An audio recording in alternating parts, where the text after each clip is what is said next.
Donald Trump is getting laughed at. Hello, everybody. David Shuster reporting. Historians and diplomats around the world are skewering Donald Trump over the holidays. In case you were tuned out, Trump intensified his wild imperialistic ambitions. President-elect Donald Trump is doubling down on talk of expanding U.S. territory, which has gotten quite the reaction around the world, as you might imagine. On Christmas Day, Trump posted about Greenland, Canada, and the Panama Canal, suggesting that the U.S. could take control of all three. Yes, Donald Trump thinks the United States could take control of Greenland, Canada, and the Panama Canal. Canada, as most people know, is a sovereign nation that is not for sale. Greenland is an autonomous territory of the Kingdom of Denmark. Denmark says it is not for sale. And in the wake of Trump's remarks, Denmark, a member of the NATO alliance, recently boosted military defenses against the United States. And in Panama, while the United States did help build the canal more than 115 years ago, the U.S. signed a treaty nearly 50 years ago giving Panama sole ownership of the canal. Still, some Trump foreign policy advisors are encouraging Donald Trump's imperialistic rhetoric. Robert O'Brien, who served in the first Trump administration, says Greenland will become increasingly important in the coming years. Greenland is a highway from the Arctic all the way to North America to the United States. It's strategically very important to the Arctic, which is going to be the critical battleground of the future, because as the climate gets warmer, the Arctic is going to be a pathway that maybe it cuts down on the usage of the Panama Canal. And the Russians and Chinese are all over the Arctic.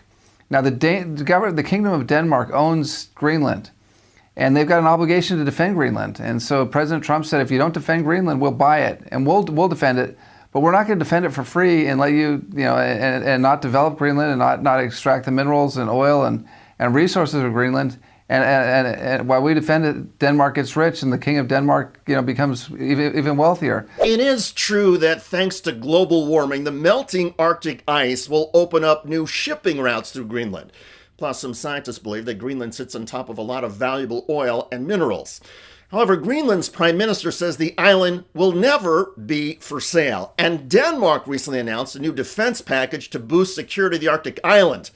Still, according to Trump's team, Denmark needs to do more. Denmark is now on the front lines of the war against Russia and China. They're like the Baltic states, they're like Poland, because of their vast territory in Greenland. And so they've got to defend Greenland.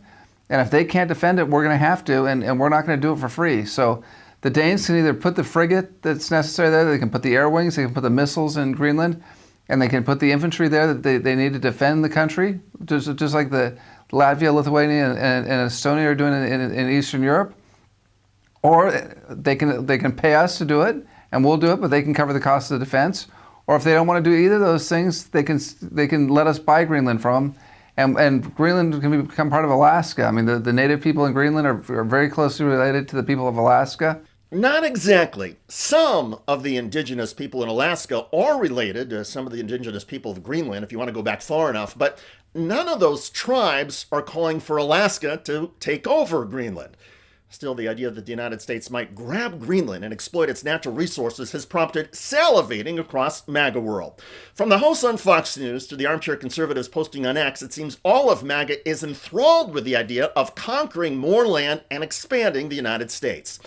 And even if Donald Trump is just jabbing at Denmark, Panama, and Canada for negotiation purposes, Trump supporters think it's awesome. By contrast, historians are laughing at Trump. In some ways, it's distraction. The more we talk about Greenland, the more we talk about Canada and Governor Trudeau, and the more we talk about taking back the Panama Canal, the less we're talking about Syria or Gaza or these other hotspots that require significant attention and real diplomacy rather than this kind of circus act. But I also think that it speaks to this signal shift in the global order. Historians point out that for decades, the global order has been defined by multilateralism. The idea has been that nations cooperate with each other to promote a peaceful world.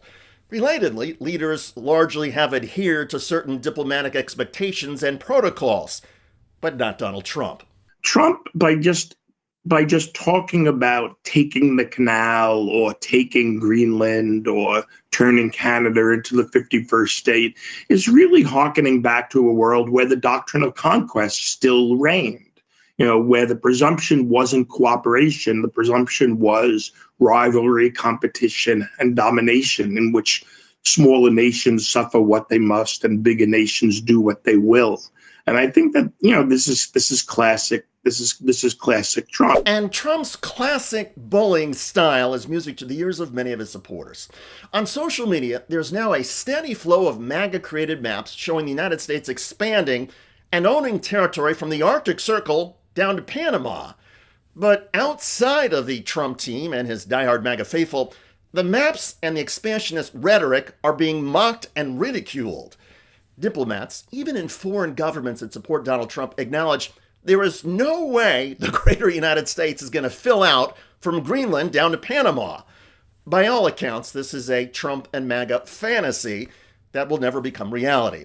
But Donald Trump and his followers have never trafficked in reality on international issues or even domestic ones. So don't expect to see Trump's language or imperialistic ambitions change. For Donald Trump, bigger is always better. I know the psychologists out there are probably having a field day connecting Trump's imperialist plans with his alleged personal shortcomings. In her book, adult film star Stormy Daniels called Trump smaller than average. So maybe Trump is trying to overcompensate for his own physical insecurities or realities. Well, that analysis is a video for another day. On this day, just know this. Donald Trump's imperialist plans are getting laughed at. And as long as Donald Trump keeps going, the ridicule will continue. By the way, Trump voters are getting shattered as the economic reality of Donald Trump's impact on them is becoming clear. And she goes, I didn't know that Donald Trump wanted to take away the Affordable Care Act. I thought he was just going to get rid of Obamacare, and I was all for that. And I paused because I wasn't sure if she was joking or not. And then I say, those are the same thing.